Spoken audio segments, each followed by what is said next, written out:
This podcast was recorded on the land of the Gadigal People of the Eora Nation.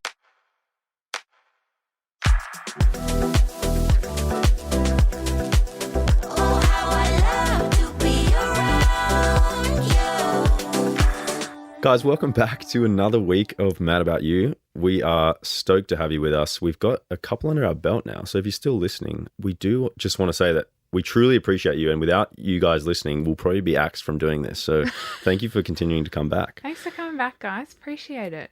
Now, this week, I did want to start with something that I still haven't got to the bottom of after about 10 years, and I definitely have my opinion on it, but I would love to hear Jad's and even yours. So as I said, always with these things, feel free to write in with what you think about these things that we discuss, because sometimes, you just don't know. But I wanted to explain to you guys that when I was at school, in year 12, I had this mate, and he was one of my closest friends. He was tall, handsome, athletic, intelligent. He had it all. He started sort of seeing and mucking around with this girl in the end of year 12. And they weren't, exclusively dating or anything, but they were hanging out. They were going to parties together. She'd come back, stay at his house. They would, do what young adults do. What's that? It's what happens when you have a baby in your tummy. And they were going about doing that and yada yada. And then they finished school and sort of parted ways, and it was nothing, and it wasn't a breakup or anything even. They just went their separate ways. And then So just for timeline's sake, they're in school. Got it. They're in school for this whole sort of relationship thing, and then after school they sort of part ways because they go and do their own things, uni, travel, whatever. So a couple of months later, he sort of tells the lads in our group, he goes, "You're not going to believe it. My twin brother has started dating the chick." No. And not just sleeping together or once or casually, like dating, right? But mind you, his twin brother, they're not identical twins, but they look pretty similar, and they're twin brothers. Still, brother alone. So his brother knows that he used to muck around with this chick and has decided to still go for it. And I never understood that, because I'm thinking to myself, is it the brother is sort of in the wrong here and he shouldn't have gone after it? But also, is the chick in the wrong for going after the brother? You couldn't pay me to even kiss a girl that my brother had kissed. I feel like wrong's the wrong word to use, because there's nothing wrong, right? Yeah, sure, but that's what an opinion is. I think it's wrong. It's sus. Also, it's weird. Anyone that my sister has dated, the moment I meet them, I'm like, brother vibes immediately. Exactly, but that's my point. So as in, who is more responsible in that scenario? Is she weird for wanting to crack on with the brother, or is he weird for wanting to get with a girl that his brother's already got with? They're both weird. The situation is weird. So maybe they can make it work. But I don't understand from the perspective of someone who's got a sibling how you can be attracted to the same person. A twin as well, not even a cousin. But even attraction, let alone date, that's a whole different. But being attracted to someone your sibling has dated is weird, let alone acting on that attraction. Okay, I might disagree with you there. As in, I think that you can objectively look at someone and go, "Oh yeah, that person's attractive that my brother's dating." Objectively, sure, but surely there's a barrier that you've put there. But I wouldn't be like, "Oh, if they split up, I'm be itching to have a crack." No, exactly. But what I'm saying is, the chick used to go to their house, when she was sort of fluffing around with the first guy. And now she's going to the house with the second guy, sitting at Sunday dinner with the family. And the family knew that she was around with the first guy. So how do you take that seriously even? I'm confused. As the parents, as the brother, if I was the first brother and I was sitting at that dinner table, I'd be in stitches. Surely you'd have a conversation with your brother before dating. Yeah, but I think the first one didn't care. So the first one was like, yeah, no worries. As in, we didn't date. We weren't serious, but as in okay. I've done the deed with her and I've mucked around with her. So it's up to you. You're welcome to have a crack. And so the second brother didn't care and went for it. And then obviously she didn't care either because she went for it. But I just think there's weird. I think even if you're doing that in a friendship circle, that's pretty close to home. But this is literally in the home. It's weird. I don't even know how to describe how weird it is. Yeah, and then the more you break it down, you go, even if you had an argument with your brother, from then on, the guy who was with her first would just be laughing. Every argument, I would win every argument with my brother by just going, smooch your missus before you. Senior Mrs. Nagin. Yeah, I don't know. I don't know what to do here, but yeah.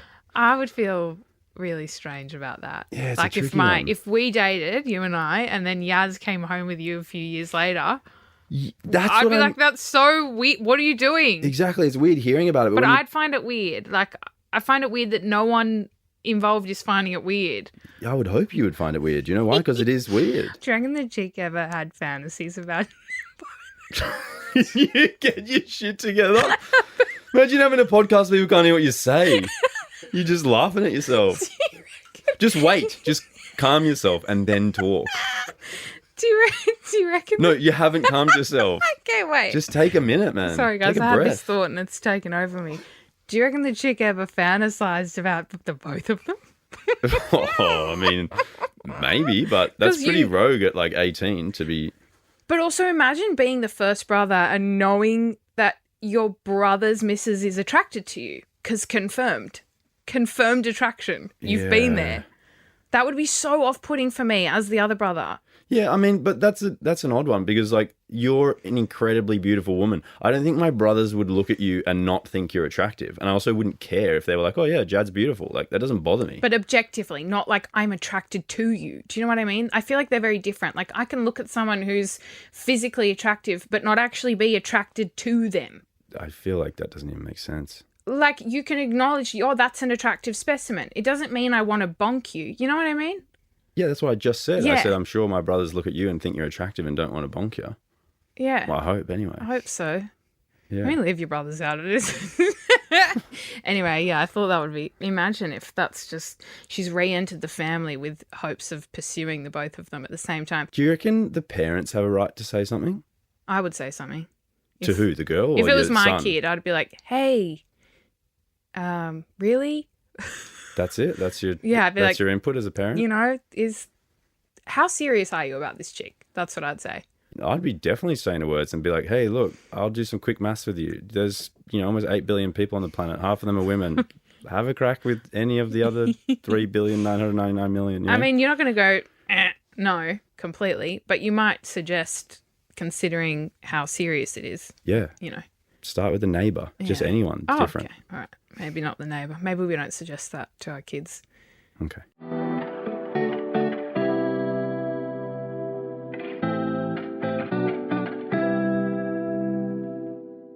So, guys, Locke and I have grown up in pretty different households, I would say.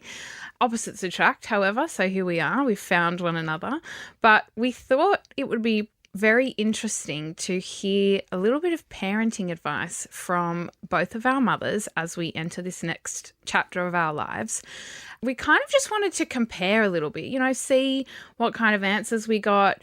Just for some context, I grew up in a household with my mother and sister. We were in close quarters a lot of the time, lived in like smaller apartments, and we were just like best friends, basically, the three of us. We'd do everything together, spend a lot of time together. We were in each other's pockets. Now there's a bit of a lack of boundaries, but that's okay.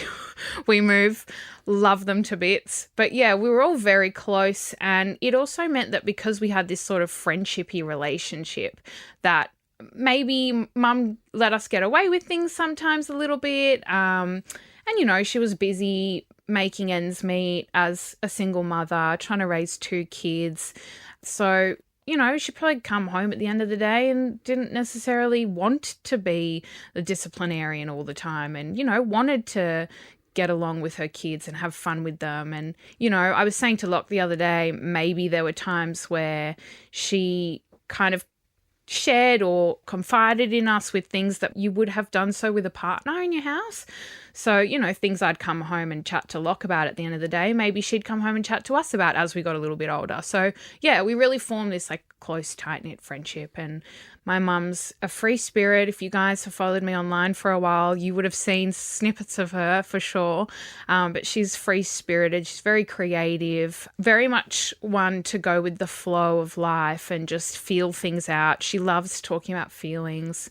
So that's a little bit of background on my mum.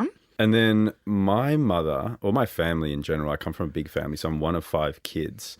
And I guess when you live in a household like that with a lot of kids, you need a little bit more structure and rigidity just to make sure that everything sort of flows and works. Because I can't imagine 5 kids and 2 adults not having that because it would just be chaos. So, yeah, my family worked with, you'd go to school, you would come home, you would play sport, you would do your homework, you'd read a book and you'd go to bed. And there was, that structure was in place for us. And although we were definitely friends with our parents, maybe not to the degree that you were friends with yours, because we had siblings around, which just meant that you had this little, this little cohort and tribe of other friends that you could spend time with. But that being said, my mum was, a doctor, so she worked in the medical field. She's, very intelligent woman and, a little bit shy and reserved. And so I actually interviewed my mum with the same questions that Jad's interviewed her mum. But that being said, we haven't actually listened to each other's mother's answers. So we've left that for here so we can have a little bit of a shock and surprise with what our mothers have given us some advice regarding parenting. You're getting raw reactions from us. Yeah. And we're all listening at the same time. All right. So the first question that we asked our mums was, what kind of parents do you think that Jad and I will be? And here is what my mother said. I think you and Jad will be the best parents ever. I think you will be thoughtful. I think you'll work as a good team, maybe with a few arguments, but I think you'll love it and I think you'll dote on your children and do the best for them. Aww, she's so sweet. Yeah, she's the best mum ever. Oh, that's really lovely. I love that she's thrown in a few arguments. Yeah, because she knows us. Is that how we come across? That's hilarious. We spend a lot of time with them and they see us. Oh, that's so lovely to hear. It's nice to hear that from your mother-in-law. It's very sweet. I think it's probably how she feels about her kids and sees that in us with our nieces and nephews. So. Yeah. Well, first reaction is that answer was short and sweet. Literally. You're in for a wild ride when we listen to Hunduns. I would expect nothing less. What kind of parents do you think Locke and I will be? I think you will both be very successful parents. You will both be engaging and very observant and mindful parents.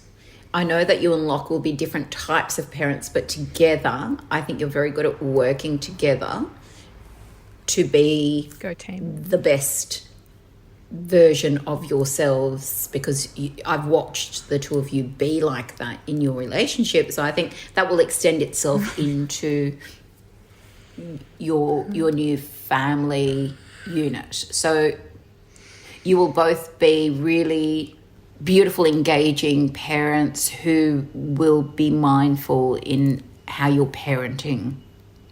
I think you will be more of the observant type that will kind of soar like an eagle, observing everything. That's me. And I think Lachlan will be the more grounded type that will do the more practical parenting. Like a groundhog. And I think that will balance itself, because you need someone with perspective and you need someone who's obviously disciplinary, and those two traits will complement each other during the parenting process. I think you will both be fabulous parents. Locke and I discuss who we think will be the disciplinary in the relationship. And you've just said Locke will be. I definitely think so. Why do you think you will be? Yeah, a little bit. I think there's a very big difference between, and this is what I really genuinely think, control and discipline are two very different things. Oh. I think you will definitely be the guiding, more controlling type of parent. Lovely, thank you. And there's nothing wrong with control. I think there's a real stigma to control in our society.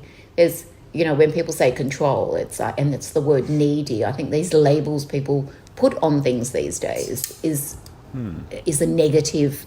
It's a leaning into a negative, meaning. Controlling as a parent is what a child needs. You need a controlled environment. It's true. So if you walk into a factory, everything is controlled, everything is orderly. You need to have control to process things, to move it along, to make it become the end product. And discipline is very different to control. So, yes, you need a controlled environment, things need to move along, and disciplinary is like a set of rules that people need to follow. Yes. The child needs to learn to be in that controlled environment. And it's a beautiful, healthy balance. It sounded like she was like low on a word count in an essay and she was just trying to fill that fucker up. Oh my Lord, that was special. So you're going to be disciplinary and I'm going to be controlling. You're going to be a controlling eagle that flies around and is needy, and I'm going to get the kids in trouble if they're working in the factory. I reckon Mum's answer was 7 times longer than yours. That was... The thing is, right, the first 45 seconds, I was like, oh, yeah, all makes beautiful sense. And then she said the things that she said, and then she just decided to say the exact same things again. I know. But maybe she thought of nice analogies or metaphors with the factories. She does do that sometimes. And the birds. She likes making her point a few different times just to make sure it's really sunk in. I liked the first 45 though. Yeah, It's me nice. too. It's a nice answer. The eagle part, I'm still kind of mulling over. I didn't think of myself. Well, she nailed the controlling part. Yeah. Okay. Well. Yeah. Lovely to hear that from Hunter. Thank you, Mum. I guess we know what we're in for the next couple of questions. But the next question that I asked my mum was, what's the best thing about becoming a parent? The best thing is creating life, creating your own family. That doesn't mean you own your children, but you've created something as a project to work with for the next couple of years, 20 years. And you create your friends. Like, my kids are my friends, and I think that's a great thing to create. Oh, God, she's just so sweet.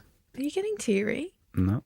You are. Did you like how she needed to let everyone know that you don't own your children? It's like she was worried so about funny. being cancelled or something. She's like, you get to make your family, but you don't own them. Yeah, just chucking that in there. You just loan them. Yeah, she's a bloody sweetheart. That's beautiful. That's a really gorgeous answer. And it's true. But that's how your mum feels. And that's how you said you feel about your relationship with your mum and your sister, that you're just all great friends. Friends, so, yeah. Yeah. She obviously feels it too, but maybe, shows it in a different way. Or one of who was it? You're going to remember who said this, that You haven't even said what you're going to say, and I know what you're going to say. I'll finish it, guys. Okay. Jad's talking about Dana White when he did an interview, and they said, what makes you successful? And he said that he believes that being a success in this life is when your kids get older and they want to spend time with you. Yeah. And that we both agreed is like a great definition of success, especially later on in life, is when your family wants to come together with you without being asked or like special occasions, just your kids want to spend time with you out of their own free will. We both often spend our free time, just with family, and like we love seeing our parents and spending time with them, and like it would be so beautiful to have our own kids who want to do that with us. Yeah. Agree. Nice. All right. Well, Hunduns, do you want to get some popcorn or? Here we go. What's the best thing? All right, here we go. What's the best thing about becoming a parent? It's a tough question because it's just one question. Because there's many answers to that she's not question. wrong there. I know. But one thing that sticks out to you. One thing. What's the best thing? It's an ever cascading experience that brings with it gifts along the way that is not something that you could articulate. It's father So clause. what you get to experience along the way is not why you become a parent. I think as a young person, when you want to start a family, you think you're going to have these children and it's going to look like this. Yeah. However, when you have a child or start a family, have children, the children bring Are we getting to the best bit? with it a gift that you cannot That's a lot of actually gifts. express. You experience it. And there are moments, there's small moments, they're nothing, you can't actually say, oh, my child has become this, therefore I am now happy. It is like a daily experience of small and wonderful things, similar to when you think, oh, when I get married, I'm going to have this life with my husband.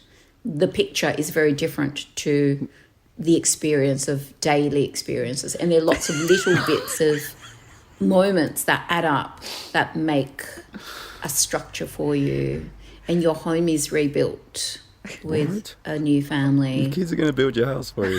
In a way that is every brick and every... What? We're talking about building materials that now. Makes the home is made of those experiences that it becomes a whimsical lifestyle at the end almost. That's lovely. So what is the best thing about becoming a parent? You build a new life that is about real life, not just living a mundane day-to-day. What's not real life about living day to day? Let me say it differently. She's getting there. Okay. Wait, we're starting again. Why didn't we just start from here? Moments. Is that what you're trying to say? Well, it's about the small moments that become the bigger moments in life down the track. I'm trying to explain from the beginning where all these little experiences begin. And when I say the end, I'm talking like us now, you being the age you're at. You don't even realise that this magnificent kind of new way of being has served you and given you these experiences until you look back and you go, wow, it's amazing. Okay, so the best bit is one Doesn't day really you'll make look back sense, and does say, it? wow. Because there's a lot I'm there. going to be honest, no. You haven't given me an answer. What is the best thing about becoming a parent? The love, joy experiences There we go. that child Oh, we got there. brings to you. Got there. And the capacity you have to see and experience life differently is the gift that you don't even see coming. It's the gifts That's along the way beautiful. that child brings. Yeah, it's nice. And the family unit that you become Just let it go. incomprehensible until you get to experience it. So the gift of it There's a lot of gifts. is the most magnificent thing about becoming a parent. And it's hard to explain. Yeah. Oh, trust me, we know after that. Yeah. That was So- no, but There there's was- some beauty in that. But it's There just the was, I last know. 20 seconds when you really I honed in know. on the actual question. Well, I did have to prompt her twice to answer the question. Yeah, there was cascading, there was bricks and mortars, you were building buildings, there was feeling the experiences that aren't the experiences. She said and gift. I think we should do a drinking game. Take a shot every time she says gift. I'd be hammered in the first 2 minutes. But I liked the last bit. That was quite lovely. Yeah. But as in, that's what I think it is about. It's about starting your family, and life just changes and for the better, and you have Bless every her. little moment becomes special. And I mean, There's a scene in... does she actually know that we have a certain amount of time in studio and that? I did give her a time frame. I said 30 seconds to a minute. That audio clip goes for about 4 minutes. Just bless her. You know, it's so soul. funny as well to know that like our mums really get along and how Yeah. vastly different they are in. Well, it's like you and me, isn't it? Yeah, it's really cute. Like our mums get on and you know, really well actually. And it is surprising when you hear them talk because maybe Hundan just leads the conversations in their friendship. I just think they're like you and I. Like we Wait, which one's which? we have different things to offer, and it's nice to combine that. Oh you yeah, know? it's lovely, and it's nice to actually know And they're that. both very sweet, nurturing, Wait, caring. you just cut me off. At home, I'd get in big trouble for that. Sorry, so sweetheart. that's all right. We're doing training at home on how not to cut someone off. Yeah, trust me. I'll have to sit there until I knew what I did, and then I'd have to apologise to Jad, and then I'd have to mean the apology, and then I'd have to show her some physical affection We to can talk about show that. that I really mean it. We can and talk then, about that in another episode. Yeah. Is how to properly apologise. We should do that. No, Yes. I've heard enough about that. All right, let's. I mean, we actually need to wrap this episode up after that. But the next question that we asked our mums was, "What's the worst thing about becoming a parent?" I think that it's relentless for a lot of people. It's 24 hours a day, and often you feel as though you sacrifice your own time and your own person for giving to others. So even though it's enjoyable, it is a bit of a sacrifice in life to donate time for the sake of others.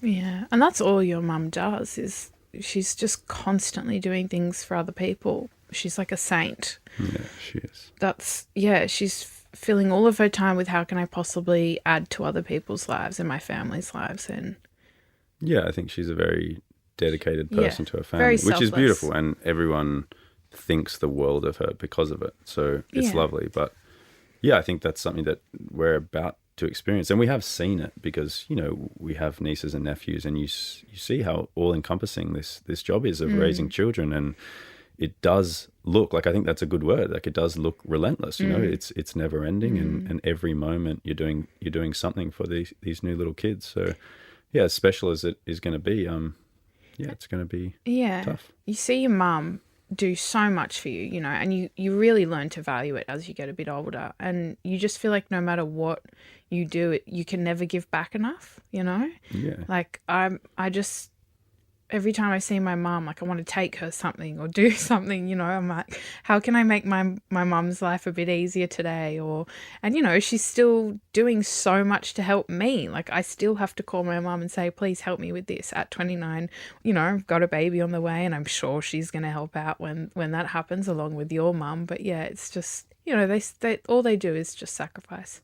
That's something I think you realise with age as well. You know, as you get older and wiser, it's like, at 18, like maybe I didn't want to spend as much time with my family and parents, you know, because you're out doing your own thing, being independent, trying to be an adult. But now it's like all I want to do is spend more time with my parents and my family, and yours as well. I love spending time with your family. It's the weekend comes around and we're like, whose parents' house are we going to go to? Yeah, it's the best, you know. But I think that is inspiring when it comes to raising children, knowing that that's the relationship that's possible long term, you know, and having that tight knit unit that is unbreakable is very special, but also like motivating, something to work towards. And you value what they've given to you in a different way when you're older.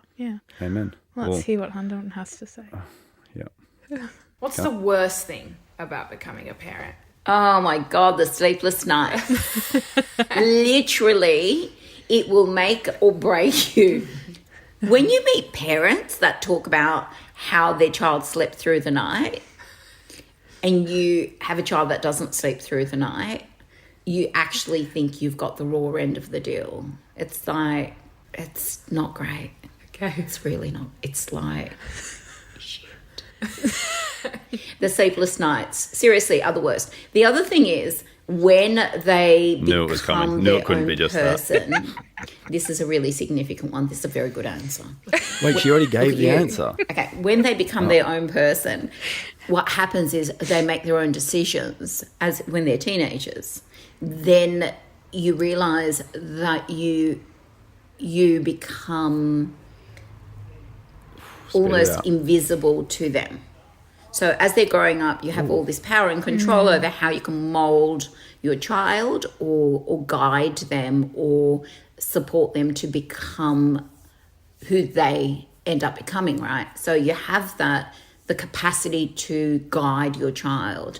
Then you realise one day comes that you become obsolete or dormant in their lives. And that's a natural process. It's not because the child doesn't love you or care for you anymore or whatever. The child just now believes at the ripe old age of 14, 15, now they know everything and they go and do things. So relinquishing control. It's the inability, not even control, it's the inability to be heard by your child. This wall comes up and it becomes, you can't actually communicate with them. So it's not control. I think she's it's more so engaging. There's no longer engaging. And it's like your child is on a boat and it's just drifting into the sea and you just can't do anything. You have to watch. Well, you're the eagle, terrifying. So that's good. It is kind of terrifying, to be honest. That's why the work that you need to do as a parent, the best work you can do, the most effective work you can do, is teach your child how to make good decisions for themselves. And good decisions look like what is safe, what is healthy, and what is good for you. And if a child learns those things as they're growing up, you will have confidence in letting that boat drift away.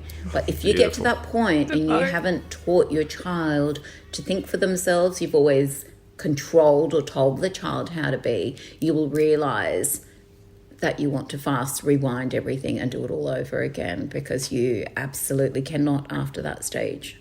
I think that was good insight there. Yeah, it was. It's definitely something that after growing up, you can sense in yourself. So I remember I went through a stage when I was a, teenager into young adult where, you do think you know everything and you think you can make the right decisions. And when you bring something up with your parents and they reject it and say no, and there's X, Y reasons that you think that they're stupid and they have no idea what they're talking about. And now looking back, like, I'm so glad for all those yeah. things that they didn't let me do, or, you know, rules they put in place, because I think now about starting a family and knowing that, you know, we're going to be in the exact same position. It's going to be a tough decision, but at the end of the day, normally age is wisdom, you know, and they knew far better than us. And Imagine being able to do everything you wanted to do when you were a teenager. oh yeah, we would be in a right old position if that was the case. Like, there's a reason why you have guardians up until a certain age. Yeah, but 'cause yeah, you need them. I liked what she said at the end. Once again, she really gets there in a roundabout way. Yeah. But that would be tough. It would be really hard. And that's exactly what would happen. And it would happen at different stages in different ways, like sending your kid to school, you know, or even daycare. It's like, oh, I'm not going to be there to watch you and guide you literally every step of the way, you know. And when you're at school, if something happens, like, I'm not going to be there to protect you. And, you know, you might have teachers that are, you know, helpful, but they're not your parents, and, you know, they're not going to pick up your kid and give it a cuddle and, you know, make sure your kid's okay. I don't think they're allowed to anymore. No, not allowed to. You have to say nice things to them from a distance. Words of affirmation. Yeah, it's nice. And the sleepless nights thing is, I think that's just like an inevitability of being a young parent, right? I think for my mum, it went for a lot longer than it should have, because... Yeah, well, oh my gosh, you screamed 3 times literally 2 nights ago and woke me up 3 separate times in the evening because you're having nightmares. But Jad does this thing. Imagine that up until I moved out of home when I was 19. Yeah, it still terrifies me. So we're married. My mum, either I was having night terrors screaming through the night, or I would literally wake up and be scared and have nightmares and go into her room until I think I was 14 when I was still knocking on her door asking her if I could, you know, share the bed. But she was saying that you were the one trying to make all the decisions at 14. Imagine needing to sleep in your mum's bed and thinking you can make life decisions. That's exactly what would be so hard about being a parent. That's the question. What's the hardest thing? It would be like, well, my daughter can't even sleep in her own bloody bed, and now she wants to go out and do this and do that and thinks that she knows everything. I feel for her. That's going to be hard. Yeah, but you still can't sleep with the light off and think that you know everything. So we don't need to bring this up in every podcast, sweetheart. Leave it at home. Okay, Jesus. I mean, I think I'll be okay with the less sleep, not no sleep. I don't think anyone's going to strive in that environment. Yeah, but you hardly slept when we met. Yeah, you were getting 5 hours, and that was normal for you every night. Sometimes, yeah, sometimes less. But that's what I mean. I think you just adapt to that. And no, I didn't. I never adapted. I couldn't adapt to that. That's going to be tricky for me. All right, I'll get up during the night. I love that. That's just leave your boob available. Locked and loaded.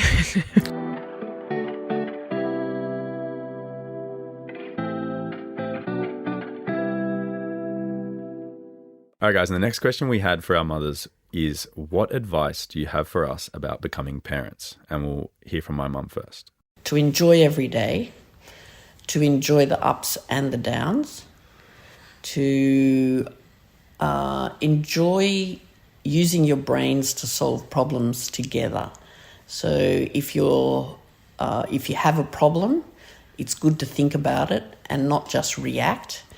As the kids get older, it's brain work actually to work out how to do it properly and not to work off instinct. So if you think about it and make a plan, it's often better, because once you've said something to children, you can't unsay it, and they remember everything you say. So think about what you want to say before you say it, even if it means going and sitting on the toilet for 5 minutes to actually nut out the problem and nut out the answer. I want a book from Nick of all her little tips and tricks, because you liking these? It's so true, so helpful. Like, once you say something to a kid, you can't take it back, and yes, they do remember everything. Yeah, they like really do. Sponges. Yeah, so that's great advice, is figure it out first together as well. Like, I like the fact that she said that, because you know, instinctively you probably just want to give an answer, but sometimes it might be helpful to sit down together and have a moment to think about it. Knowing yourself, do you think you're a reactionary person? No. So is this advice you're really going to have to take on board and sit with? I will, yeah. I'm not proactive, I'm reactive. I'm learning about that. I'm reading a book about it. So we're doing self-growth, guys. It's definitely something to consider. And I think we also need to be on the same page with things with kids. I think that it'd be very confusing if they're getting one thing from mum, one thing from dad, and you're saying different things or having different answers. And one thing we've agreed upon is that if one of us has given an answer, the other one's not going to go back on it. So even if it's something we don't agree upon, and we realise that later on, oh well, I've already given an answer, I can't. We're not going to battle each other's answers or responses in front of the kids. We're not. We're gonna. You're on the same page. You want to be a united front. Yeah, and then exactly. You can chat about it behind closed doors later. That's a personal preference. That's just something that we've decided we're going to do. Yeah, whether or not we do it is another thing. So. We'll see. Yeah. We'll circle back in a couple of years when the kid's actually coherent and can understand what we're saying to it properly. But yeah, that's the goal, is to have a united front. All right, let's hear from Hunter. Okay. What advice do you have for us about becoming parents? God, how can I make this one snappy? They haven't been. I have so much advice. I know you do, but just pick one thing. What's one thing that's all-encompassing that you think could really help? The one thing you can do that gives you the capacity to be the best parent you can is literally be really easy on yourselves. Be kind to yourselves as people. The biggest mistake people make when they become new parents is try to make the baby be a good version of themselves. A baby is born perfect. So it's the parents that want to put onto the child all these expectations of how they want the child to be, with the good intentions that parents have. They think by giving the child this education and this opportunity and being sporty and, being really academically successful, all these things, sending them to theatre, music, whatever it may be, a parent believes that a child can be successful by being a certain way or giving them these experiences. But if a parent just demonstrates to a child in the way they exist, the way they live life, their truths that they are aligned with, a child will learn throughout their entire life. They will observe what it looks and feels like to be in this world in a way that is healthy, happy, good, strong, all those wonderful things we want to pass on to our children. So the best advice I can say is be kind to yourself and focus on yourself to be a good person, and that's the best way you can be a good parent for your child. Don't mould the child, just be a better version of yourself every day if you can. If we took the first 10 seconds and the last 5 seconds, that's she nailed it. A very clear response. But she loves the middle bit, doesn't she? Yeah, she loves the feelings and their truth and your truth and all the truths. That's my mum. That's just no, but it's cute. That's a nice thing just to say. Don't be too hard on yourself and don't have crazy expectations early on and let the kids sort of figure themselves out. She's saying if you take care of yourself and you lead by example, the child's going to follow suit. Exactly. You don't need to force your child to be a certain way and to be a part of certain things and do certain things and excel at certain things. You just lead by example and that child's going to follow in your footsteps, hopefully. Then the last question we had for our mums was, if you could go back and do it all again, what's one thing that you'd do differently? My only regret was that I didn't learn how to mix parenthood and my working life better. So I did work life very part-time and parenting very full-time. And eventually the parenting took over to be full-time. So if I went back and did it again, I would try to keep work going to maybe 30% of my life.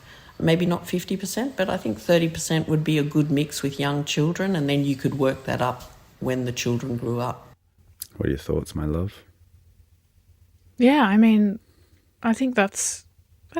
I mean, I can't speak on your mum's regrets or, things that she wished she'd done a bit differently. But I can imagine, getting to a point where you feel like you're ready to be working more, and then perhaps you've left it for too long, and it feels a bit maybe daunting to re-enter the workforce or an industry that you don't know as well. Yeah, I think it was because she worked in the medical industry. Like Yes. she was a doctor. That I think imagine you you'd have need to a lot keep of up. training and sort of, I guess, knowledge upkeep Yeah. over the years. And I think having 5 kids, Yeah. and she solely dedicated herself to those 5 kids for, a good, like when my brother was 9, I think he's the oldest, she had a newborn, so it's in that newborn for another, 10 years. So it's Yeah. like 20 years, and then your youngest is 10. So Yeah. like, for 2 decades, Still a kid. you're dedicating your life. And yeah, you would slip, especially in that industry and field of work. Yes. So yeah, she did sort of odd jobs here and there, I remember, Yeah. which were medically related, but she never got back into being a GP, which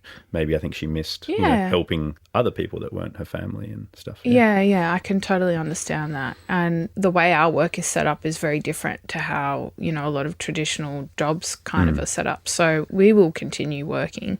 We don't really have a choice. Otherwise, Yeah, it's baby wheat and one baked bean a day. So I think as a mother, I will have to continue to work. There might be a point where it slows down a bit more. I don't know. Maybe we get to a point where, I don't know, the business, I can take a step back from a little bit, or who knows. But yeah, at this point, I think that's something that I'll have to continue being a part of, and will probably enjoy being a part of. Well, I guess that's a good thing then. If she says it's one of her biggest regrets and Yeah. you're getting to I do will it, be then doing it'll it. be fine. Yeah. Thanks, Mum. All right, let's hear from Handan. If you could go back and do it all again, what's one thing you'd do differently? I think I've done it all right. Of course, yeah. I've just done a perfect job. Look at you. Look at my Yasmin. Oh, that's such a hard question. Honestly, I think when you put into parenting the efforts with absolute loving intention, even in retrospect, when you look back and you think, could I have done anything differently? Would I like to do anything differently? There is really nothing that you can do differently, because you've, at every stage in your 20s, 30s, 40s, as the child is growing up, you are becoming a new type of parent each day you wake up. So you've not done parenting before. You are learning yourself. And as long as you do it with love, as long as you parent with love, regrets isn't the word we're looking at here. We're not looking at regrets, but I don't actually think, God, I wish I did this differently, because I took you on the picnics, I took you on the adventures, I gave you experiences that both you and Yasmin wanted to experience as you were growing up. And you observe your child and you react and respond according to the child. So relating to the child is something that is, responding and relating is something that's really significant. What would I change? I mean, if I had a magic wand, the only thing I could change is have you sleep better at nights. That's it. The sleep. Anyway. No. Back But to the like, sleep. I think, it's not to say I'm a perfect parent. No one's a perfect parent. But you know that when you do it with the right intent and you're doing it for the best interest for your child, and you're also looking after yourself simultaneously, and the set of cards you're dealt with in life, you do the best with that. That's all you can do. I love her.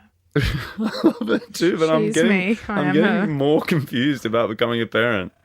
I thought this was going to help me. Like there were things like said- maybe I hadn't thought about. She said that I you could, can't.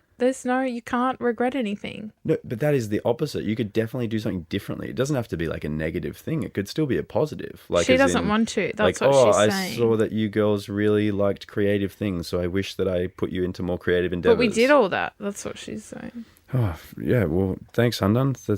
It's good to know. I think that it you was just- I actually think it was a lovely answer. It was a lovely answer, but once again, it was a very roundabout way of saying that kids are kids and you can't really do much. She was saying from a parental perspective, you can't over-evaluate everything you've done, because at each stage of being a parent, it's the first time that you've been there. Yeah, sure. That's what she was saying. But- and you can't have regrets because you've done the best that you can, or she feels that she's done the best that she can, which Yeah. I think is really beautiful. She has done a great job. I remember writing her a message about it at one time, about what a good job she'd done raising you. But But that's her answer. Maybe you maybe you got lost in the fluffy I stuff. I've been getting a bit lost in the fluffy stuff, but yeah, I mean, okay. So I think it's a lovely answer. Okay, well, there you Is go, what guys. would you do differently? Nothing. Okay. Because look at you guys. But she often complains about you as kids, so that's what I mean. I feel like she's just trying to be nice. Yeah, but I think now that we're here and we're adults and she's quite proud of where we are and what we're doing. Locke and I want to say a huge thank you to our mums for being a part of this week's episode. We absolutely adore the both of them and their advice. And I can see a lot of your mother in you. And I think that that's really beautiful. And I mean, she's obviously raised you with some brilliant insights, and I'm excited to carry that forward, into our future as we bring our own bub into the world. Also, my glorious mother, I love her to absolute bits. Her insight. Stop laughing at my mum. I'm not laughing at her mum. She had so many insights there. Like, there was only 5 questions and somehow we got 419 insights. My mum takes a bit longer to get to her answer, but her answers are filled with love. Yeah. And she's clearly creative, and that's obviously where I've gotten it from. And I'm very grateful for the way that she has raised me with her insights as well. So we will definitely be carrying a lot of that forward. Thank you to our mamas for spending that time with us. Thanks, mamas.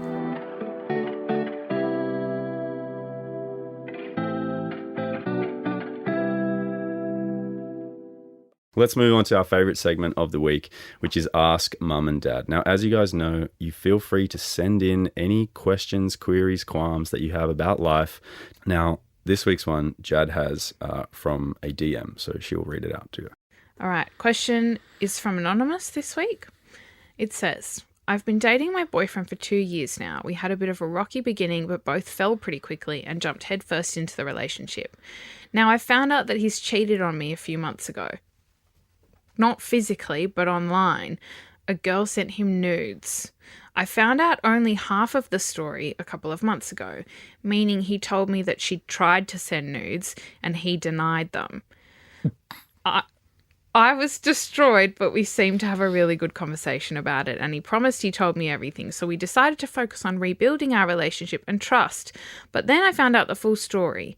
We almost broke up. He says it's the worst mistake he's made and would do anything to fix what he's broken, but now I'm just so lost. I've always been the type of girl that said, when something like this happens, just leave. Without trust, there's nothing, but I can't seem to leave, and I want to believe him so badly. Girl, you gotta go, homie. What do you mean? What do you mean? I'm confused. She tried to send them and he rejected them. Was that what she said? It sounds like it. Like what? Sounds She like tried- that was his story. She tried to airdrop them and he declined the airdrop. Like, what do you mean she tried to send them? Not decline. Like, where was she? In the mountains or look, something? When you find out something that's really quite shaken you about your partner, you don't want to believe it. So you really grasp at these little lies and you go, oh, okay, well, this girl tried, but he said no.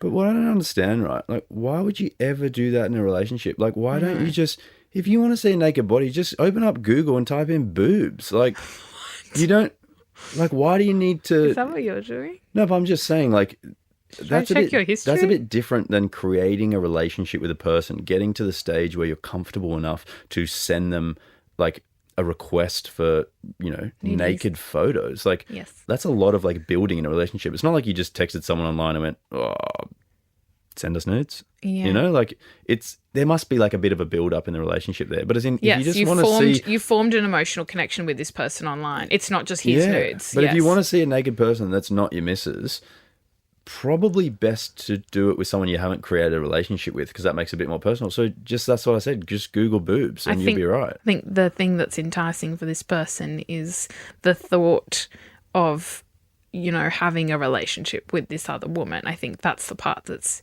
otherwise I'm sure he could, go on all those websites that offer all of those images. Like that's the pull, isn't it? It's the desire. Yeah, I mean, wanting to be wanted is, that's a nice feeling. Exactly. I guess I think everyone that's what likes it that is. feeling, but yeah, I don't really understand the actual. In terms of this scenario, I would go ahead and say that's pretty cheaty. I always bring it back to us. if you did that now, in my eyes, you've cheated. It's not a half cheat. It's not a sort of cheat. I'm fine with that. I agree with you. You've cheated. In which case, yeah, it would be really hard. But I'd probably go, well, this guy doesn't respect me or our relationship. Yeah. And I don't want to be with someone who doesn't respect me in our relationship.